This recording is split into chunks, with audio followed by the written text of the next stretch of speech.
The Tesla Model 3 key fob uses a split case design for easy battery replacement. To open it, insert a fingernail or plastic pry tool into the seam at the narrow end near the Tesla logo. Gently pry the two halves apart, avoiding metal tools to prevent damage. Once open, locate the CR2032 battery in its compartment. Use a non-conductive tool to remove the old battery, noting the correct orientation, positive side up.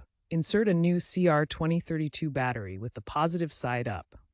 Snap the case back together, pressing firmly until you hear clicks.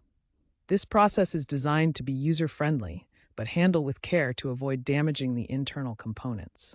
Consider wearing anti-static protection. After replacing the battery, you may need to repair the fob. Use the Tesla app, navigate to Security, then Keys, and select Add Key.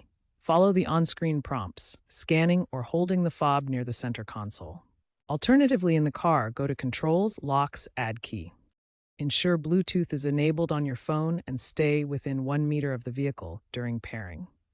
If pairing fails, try holding the fob's unlock button for 10 seconds near the car to reset it. Note that Tesla encourages using the app as a primary key, with the fob as a backup. Properly dispose of the old CR2032 battery at an e-waste center. If you encounter issues like a damaged internal antenna, consult a Tesla service center.